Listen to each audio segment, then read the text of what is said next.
నమస్తే, నేను అంకిత. ఏపీలో 30,000 మంది అమ్మాయిలు కిడ్నాప్ అయ్యారని ఎలక్షన్స్కి ముందు పవన్ కళ్యాణ్ గారు చెప్పారు. అయితే లోక్సభలో బండి సంజయ్ అది అబద్ధం అని చెప్పారు. అయితే ఇక్కడ చూస్తే పవన్ కళ్యాణ్ గారు అబద్ధం చెప్పినట్ట ఏంటి అన్న విషయంపై డిస్కస్ చేయడానికి నాతో పాటు సీనియర్ జర్నలిస్ట్ సిఎస్ఐ ఉన్నారు. ఆయనతో మాట్లాడదాం. Hi sir. హలో సార్, ఇక్కడ చూస్తే ఎలక్షన్స్కి ముందు ప్రచారంలో పవన్ కళ్యాణ్ గారు 30,000 అమ్మాయిలు కిడ్నాప్ అయ్యారనేసి చెప్తున్నారు. అయితే రీసెంట్గా చూస్తే లోక్సభలో బండి సంజయ్ చెప్పారు పవన్ కళ్యాణ్ ఏదైతే చెప్పారో అది అబద్ధం అని. సో అది ఎంతవరకు నిజం అంటారు? అసలు పవన్ కళ్యాణ్ గారు నిజంగా అబద్ధం చెప్పారా? ఒకవేళ అబద్ధం చెప్తే ఎందుకు చెప్పాల్సి వచ్చింది? ఇప్పుడు ఒకటేంటంటే పవన్ కళ్యాణ్ ఎన్నికల ప్రచారంలో చేసినటువంటి ఒక దుమారం రేపేటువంటి స్టేట్మెంట్ ఏంటంటే ఆంధ్రప్రదేశ్లో 30,000 మంది యువతులు అంటే అమ్మాయిలు కిడ్నాప్ అయ్యారు. ఈ కిడ్నాప్ వెనక వాలంటీర్లు ఉన్నారు అనేది ఒక సెన్సేషనల్ అండ్ వివాదాస్పదమైనటువంటి కామెంట్. వాలంటీర్ వ్యవస్థ మీద ఆయన మాట్లాడినటువంటి మాటలు ఏంటంటే ఆంధ్రప్రదేశ్లో ఒంటరి మహిళలు ఎవరున్నారు, వితంతువులు ఎవరున్నారు, తర్వాత ఎవరు అనాథలు ఉన్నారు, ఇలాంటి వాళ్ళందరినీ ఐడెంటిఫై చేసి వాళ్ళని రాష్ట్రాన్ని దాటించి వాళ్ళు కిడ్నాపులు చేసి వాళ్ళు హ్యూమన్ ట్రాఫికింగ్ చేశారు అనేది ఆయన చేసినటువంటి సంచలనమైనటువంటి కామెంట్. అది ఒక పెద్ద ఎత్తున దుమారం రేపింది. దాని మీద కోర్టులో కేసులు కూడా వేశారు. అప్పట్లో వాలంటీర్ వ్యవస్థనే అవమానిస్తూ వాలంటీర్ వ్యవస్థ స్వచ్ఛందంగా సేవ చేయడానికి ముందుకు వస్తే అలాంటి వాలంటీర్ వ్యవస్థ మీద హ్యూమన్ ట్రాఫికింగ్ అనేటువంటి అపవాదుని మోపుతున్నారా అనేటువంటి ఆరోపణలు చేస్తూ ఆయన మీద కేసులు కూడా వేస్తే కేసు క్లియర్ అయినాయి. మొన్న క్లియర్ అయినాయి. అదే రోజు పార్లమెంట్లో ఒక క్వశ్చన్ వేశారు. ఎవరు క్వశ్చన్ వేశారు? Telugu Desam party MP Srikrishnadevarayalu question వేశారు, నరసరావుపేట ఎంపీ. వేస్తే దానికి సమాధానం కేంద్ర హోంశాఖ సహాయ మంత్రి బండి సంజయ్.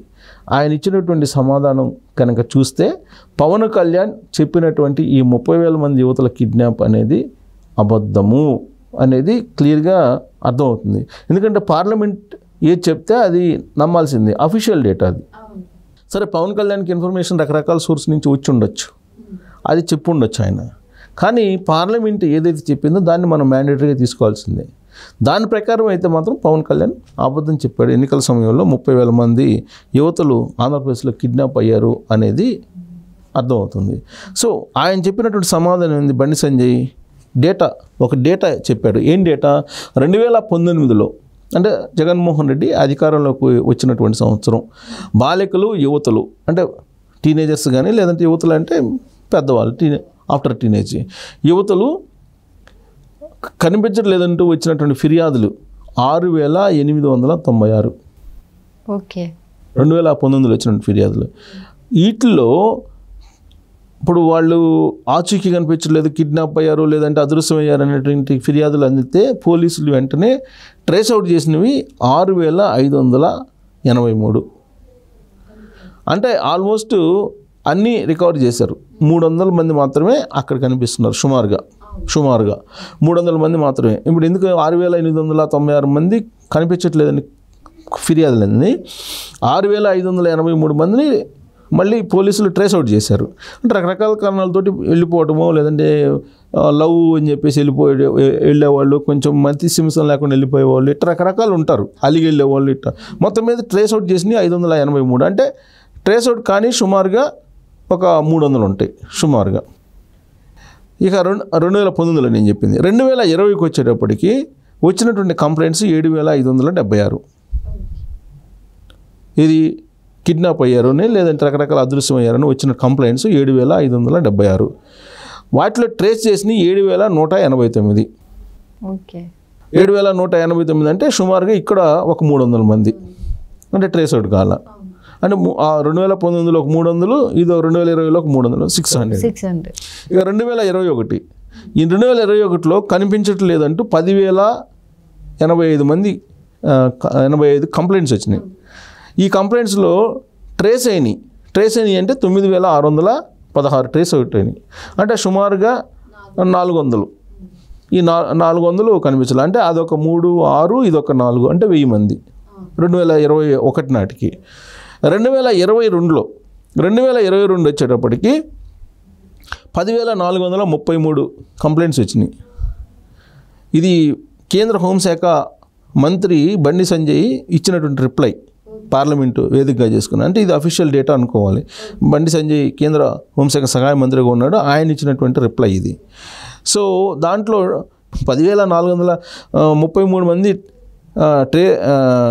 అంటే కంప్లైంట్స్ వస్తే ట్రేస్ చేసినవి ఎక్కువ ఉన్నాయి. అంటే గతంలో కూడా ఉండొచ్చు బహుశా, అంటే అంతకుముందు పాతవి కూడా రికవరీ చేసి ఉండొచ్చు. సో ఇక్కడ ఒక 300 యాడ్ అయినాయి. యాక్చువల్గా మొత్తం 100% యాడ్ చేసినట్టే, ట్రేస్ అవుట్ చేసినట్టే. అంతకుముందు సంవత్సరాలు ట్రేస్ కానీ కూడా ఒక 300 అయినాయి.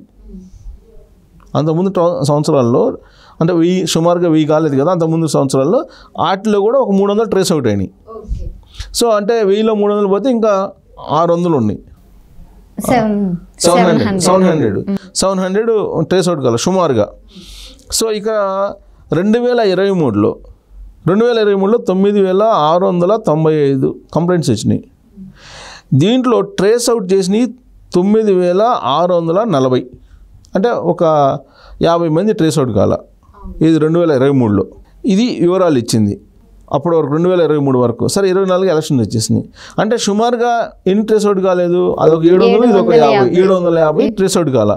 750 మిగతా ఎన్ని ట్రేస్ అవుట్ అయినాయి. అంటే పవన్ కళ్యాణ్ బహుశా నేను అనుకోవటం వచ్చినటువంటి కంప్లైంట్స్ మొత్తాన్ని క్యాల్కులేట్ చేసి మొత్తం చెప్పినట్టున్నారు. ఇప్పుడు మనం కంప్లైంట్స్ తీసుకుంటే 2019లో 6,896 వచ్చినటువంటి కంప్లైంట్స్ వచ్చినాయి. 2021లో 10,085, అంటే అదొక 16,000 అయింది అక్కడికి సుమారుగా.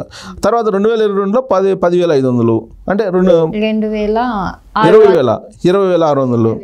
ఆ తర్వాత మళ్ళీ తర్వాత సంవత్సరంలో వచ్చినాయి 9,000, అంటే సుమారుగా 30,000. అంటే వచ్చినటువంటి కంప్లైంట్స్ని పవన్ కళ్యాణ్ చెప్పాడు, ట్రేస్ అవుట్ అయినటువంటి వాటిని చెప్పలేదు. సో కాబట్టి పవన్ కళ్యాణ్ కిడ్నాప్ అయ్యారు అమ్మాయిలు అనేది ఒక యాంగిల్లో కరెక్ట్. ట్రేస్ అవుట్ అయినటువంటి వాటిని ఆయన చెప్పలేదు. కానీ ట్రేస్ అవుట్ అయిన తీసుకుంటే కనుక తక్కువ ఉన్నాయి. ట్రేస్ అవుట్ అని ఆల్మోస్ట్ 90% ట్రేస్ అవుట్ అయినట్టు వీళ్ళు ఫిగర్స్ చెబుతున్నారు. సో కాబట్టి బండి సంజయ్ ఇచ్చినటువంటి రిప్లై ప్రకారం పవన్ కళ్యాణ్ అబద్ధం చెప్పాడా నిజం చెప్పాడా అంటే సగం అబద్ధం సగం నిజం చెప్పాడా అనుకోవాలి. అంటే వచ్చినటువంటి కంప్లైంట్స్ ఏమో 30,000 కంప్లైంట్స్ ఉన్నాయి. ఆ కంప్లైంట్స్ని బేస్ చేసుకుని ఆయన అమ్మాయిలు కిడ్నాప్ అయ్యారని చెప్పారు. ట్రేస్ అవుట్ అయినటువంటి వాటిని ఆయన ప్రాతిపదికగా తీసుకోలేదు కాబట్టి సగం నిజం అది.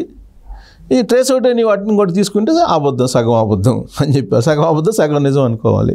సో అయితే ఇక్కడ ఈ విధంగా ట్రేస్ చేయడానికి కారణం ఏంటంటే దిశ యాప్ పెట్టాము, అందువల్ల ఆ దిశ యాప్ కారణంగానే ఈ ట్రేస్ అవుట్ చేయగలిగారు 90% అనేది వీళ్ళు చెబుతున్నారు. కానీ పవన్ కళ్యాణ్ ఏం చెప్పాడు, ఏటేటా కిడ్నాప్స్ పెరిగిపోయినాయి, దానికి కారణం వాలంటీర్ల వ్యవస్థ అని చెప్పాడు. కానీ దిశ యాప్ ద్వారా మేము కంట్రోల్ చేయగలిగాము అని చెప్పేసి ఆ రోజు ఉన్నటువంటి వైఎస్ఆర్ కాంగ్రెస్ పార్టీ దిశ యాప్ని పెట్టి ఈ మహిళలకు రక్షణ కల్పించింది అనేటువంటి యాంగిల్లో, అందుకే ట్రేస్ అవుట్ 90% అయింది అనేది ఆయన ఇచ్చినటువంటి వివరంలో ఉండేటువంటి ఒక భాగం. రెండోది ఏంటంటే పవన్ కళ్యాణ్ చెప్పింది వాలంటీర్ల వ్యవస్థ ద్వారానే ఇది అయ్యింది అని. సో కాబట్టి పవన్ కళ్యాణ్ ఒక రకంగా క్లీన్ బౌల్డ్ అయ్యాడు పార్లమెంట్లో, ఆంధ్రప్రదేశ్లో మాత్రం గెలిచాడని చెప్పుకోవాలి. Okay, thank you sir. Thank you.